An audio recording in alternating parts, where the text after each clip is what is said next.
Section 212.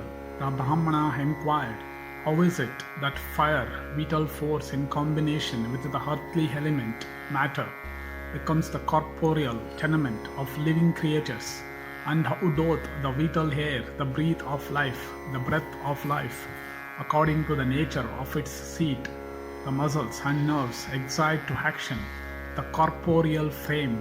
Markandeya said this question, O Yudhishthira, having been put to the Brahmana by the fowler.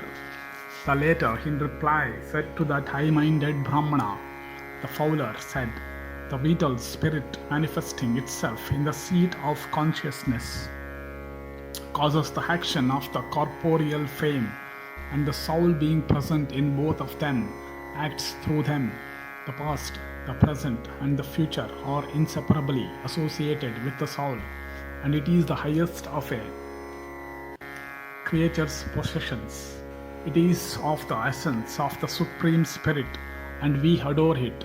It is the animating principle of all creatures, and it is the eternal Purusha Spirit.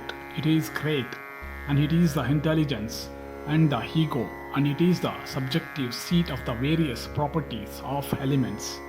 Thus, while seated here in a corporeal frame, it is sustained in all its relations, external or internal, to matter or mind by the subtle ethereal air called prana, and thereafter each creature goes its own way by the action of another subtle air called samana, and this later transforming itself into apana air, and supported by the head of the stomach, carries the refuse matter of the body, urine, etc., to the kidneys and intestines. That same air is present in the three elements of effort, exertion, and power, and in that condition it is called udana, air, by persons learned in physical science, and when manifesting itself by its presence at all the junctional points of the human system, it is known by the name Vana, and the internal heat is diffused over all the tissues of our system, and supported by these kinds of air, it transforms our food and tissues and the humors of our system, and by the coalition of prana and other airs, a reaction combination ensues, and the heat generated thereby is known as the internal heat of the human system, which causes the digestion of our food. The prana and the apana air are interposed within the samana and the udana air, and the heat generated by their coalition causes the growth of the body, consisting of the 7 substances, bones, muscles, etc., and that portion of its seat extending to as far as the rectum is called apana, and from that arteries arise in the 5 hairs. Prana. The prana hair acted on by the heat strikes against the extremity of the apana region, and then recoiling it reacts on the heat. Above the navel is the region of undigested food, and below it the region of digestion, and the prana and all other hairs of the system are seated in the navel. The arteries issuing from the heart run upwards and downwards, as also in oblique directions. They carry the best essence of our food and are acted upon the 10 prana hairs. This is the way by which patient yogins who have overcome all difficulties and who view things with an impartial and equal eye, with their souls seated in the brain, find the Supreme Spirit, the prana and the apana hairs are thus present in the body of all creatures.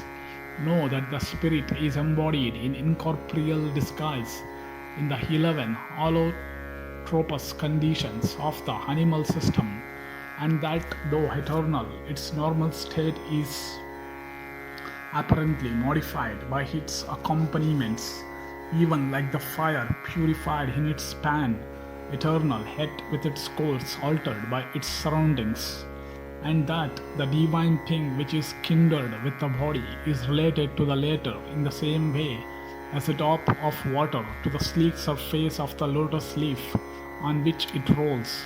Know that sattva, rajas and tamas are the attributes of all life, and that life is the attribute of spirit, and that the latter again is an attribute of the Supreme Spirit. Inherent, insensible matter is the seat of the living principle, which is active in itself and induces activity in others. That thing by which the seven worlds are incited to action is called the Most High by men of high spiritual insight. Thus, in all these elements, the eternal spirit does not show itself, but he is perceived by the learned in spiritual science by reason of their high and keen perception. A pure-minded person, by purification of his heart, is able to destroy the good and evil effect of his actions, and attains eternal beatitude by the enlightenment of his inward spirit. That state of peace and purification of heart is likened to the state of a person who in a cheerful state of mind sleeps soundly, or the brilliance of a lamp trimmed by a skillful hand. Such a pure-minded person living on spare diet perceives the Supreme Spirit reflected in his own, and by practicing concentration of mind in the evening and small hours of the night, he beholds the Supreme Spirit which has no attributes in the light of his heart, shining like a dazzling lamp, and thus he attains salvation. Avarice and anger must be subdued by all means, for this act constitutes the most sacred virtue that people can practice, and is considered to be the means by which men can cross over to the other side of this sea of affliction and trouble. A man must preserve his righteousness from being overcome by the evil consequences of anger, his virtues from the effects of pride, his learning from the effects of vanity, and his own spirit from illusion. Leniency is the best of virtues, and forbearance is the best of powers. The knowledge of our spiritual nature is the best of all knowledge, and truthfulness is the best of all religious obligations. The telling of truth is good, and the knowledge of truth may also be good. But what conduces to be the greatest good of all creatures is known as the highest truth. He whose actions are performed not with the object of securing any reward or blessing, who has sacrificed all to the requirements of his renunciation, is a real sannyasin, and he is really wise, and has communion with Brahma, cannot be taught to us even by our spiritual preceptor, he only giving us a clue to the mystery. Renunciation of the material world is called yoga. We must not do harm to any creature, and must live in terms of amity with all. And in this our present existence, we must not avenge ourselves on any creature. Self-abnegation, peace of mind, renunciation of hope, and equanimity, these are the ways by which spiritual enlightenment can always be secured. And the knowledge of self, one's own spiritual nature, is the best of all knowledge, in this world as well as hereafter. Renouncing all worldly desires, and assuming a stoic indifference, wherein all suffering is at rest, people should fulfill their religious duties with the aid of their intelligence. The Muni who desires to obtain moksha, salvation, which is very difficult to attain, must be constant in austerities, forbearing, self-restrained, and must give up that longing, fondness, which binds him to the things of this earth. They call these the attributes of the Supreme Spirit, the gunas, qualities or attributes that we are conscious of. Reduce themselves to agunas, non-gunas in him. He is not bound by anything, and he is perceptible only by the expansion and development of our spiritual vision. As soon as the illusion of ignorance is dispelled, this supreme unalloyed beatitude he is attained by foregoing the objects of both pleasure and pain, and by renouncing the feelings which bind him to the things of this earth. A man may attain Brahma, Supreme Spirit, or salvation.